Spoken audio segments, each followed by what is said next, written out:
എന്റെ കാര്യം ഒന്ന്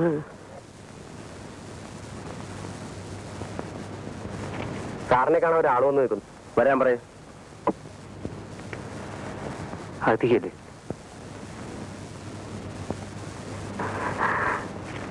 ഗുഡ് മോർണിംഗ് സാർ. മോർണിംഗ്. സാറിന് എന്നെ പരിചയമില്ലെന്ന് തോന്നുന്നു.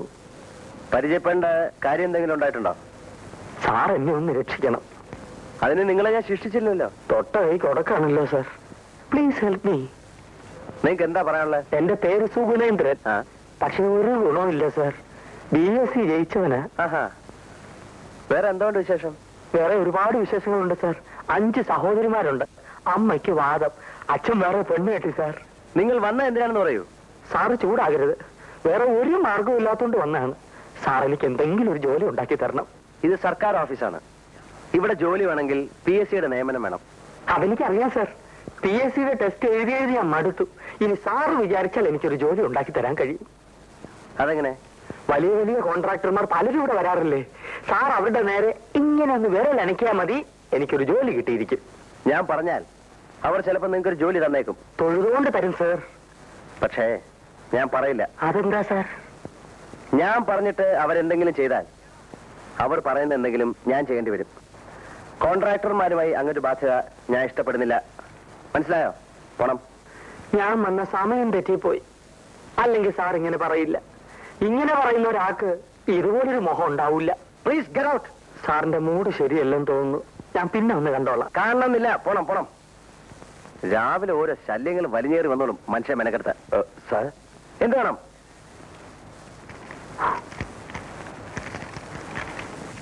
ഗീത നിങ്ങളാണോ? എന്റെ മകളാ. മാൾക്കവരെ തന്നു വരുന്നത് എന്തിനാ? അവള് പുറത്തുണ്ട്. എങ്കിൽ വിളിക്കണം. മോളെ,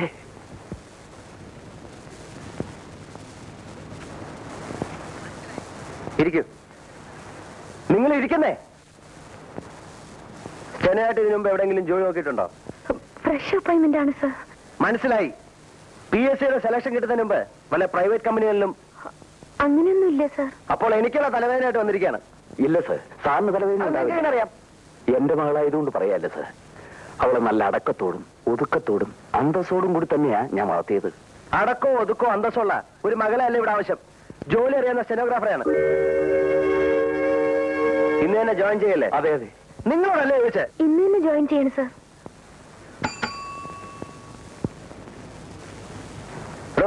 ആ സൂപ്രണ്ട് ഗോപാലൻ നായരോട് ഇങ്ങോട്ട് വരാൻ പറയും. സാറേ, സാറ് വിളിക്കുന്നു.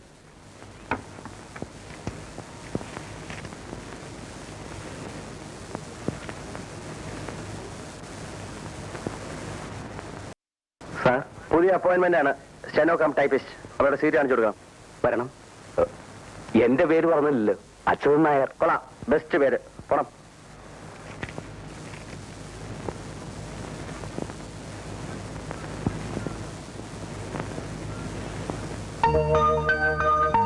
ഇതാണ് നിങ്ങളുടെ സീറ്റ്.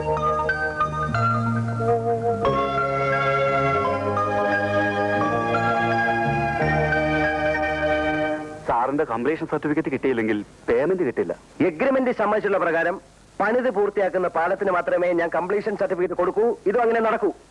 ചുരുക്കി പറഞ്ഞാൽ ഇപ്പോൾ ഞാൻ പണിത് പൂർത്തിയാക്കിയിരിക്കുന്ന പാലം പൊളിക്കണമെന്നർത്ഥം. അതൊരു സൽകൃത്യമായിരിക്കും. ആളുകളും വണ്ടിയും പാലവും കൂടി നദി വീഴുന്നതിനേക്കാൾ എത്രയോ നല്ലൊരു കാര്യമായിരിക്കും. ഒരു കാര്യം ചെയ്യാം.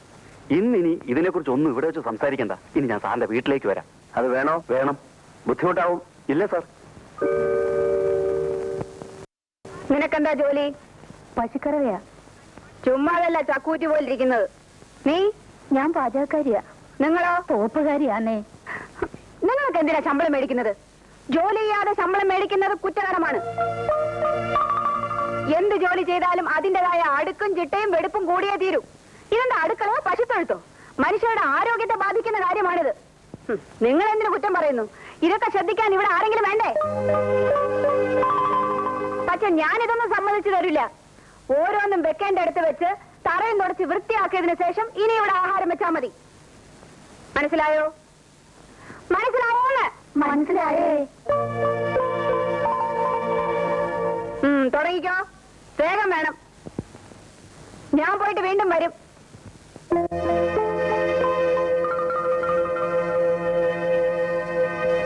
ശമ്പളം തരുന്നവര് ഭരിച്ച പോരെ, വരവുകാരും ഭരിക്കണോ? പുള്ളിക്കാരി ഒത്തിരി പേരെ തൂക്കി കൊന്നിട്ടുണ്ടെന്നാ പറയുന്നേ. അതുകൊണ്ട് വട്ടിളകിയതായിരിക്കും. നമ്മളെ തൂക്കി കൊല്ലുവോ? എന്റെ രാജലക്ഷ്മി അമ്മേ, ഇത്രയും അശുദ്ധ പാടില്ല. ഒരു വീട്ടിലെ ഏറ്റവും പ്രധാനപ്പെട്ട സ്ഥലം ഏതാ? പൂജാമുറി. ഏതാ തമ്പി? കിടപ്പറ അല്ല, അടുക്കള. വീട്ടിലെ അംഗങ്ങൾക്ക് ഭക്ഷണം പാചകം ചെയ്യുന്ന സ്ഥലമാണത്. ആ സ്ഥലം ഇങ്ങനെ ഇട്ടിരുന്നാൽ മനുഷ്യർക്ക് രോഗം ഉണ്ടാവല്ലേ?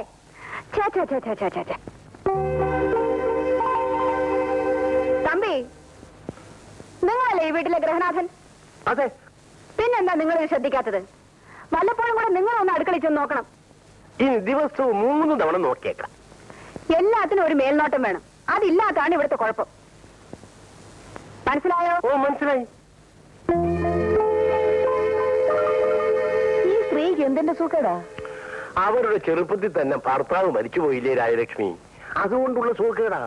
സുഖക്കേടിന്റെ പേര് നിനക്കറിയാമല്ലോ. അതുകൊണ്ട് ഞാൻ പറയുന്നില്ല. എന്നാൽ ഇത് കുറെ കൂടുതലാ. നിവർത്തിയില്ലാതെ വന്നാൽ ഞാൻ എന്റെ തനി സ്വരൂപം കാണിക്കും, കേട്ടോ? അയ്യോ, അത് വേണ്ട രാജലക്ഷ്മി. നിന്റെ തനി സ്വരൂപം ഞാൻ കണ്ടാ പോരെ. അവരെന്തിനാ കാണിക്കുന്നത്? വെക്കേഷൻ തീരുന്നവരെ നീ ഒന്ന് ക്ഷമിച്ചുകളാ. അത് കഴിഞ്ഞാൽ അവര് വെക്കോളുമല്ലോ. അതുകൊണ്ടാ ഞാനും അടങ്ങുന്നത്. പോട്ടെ, വിട്ടുകളാ.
അതാണോ വീട്?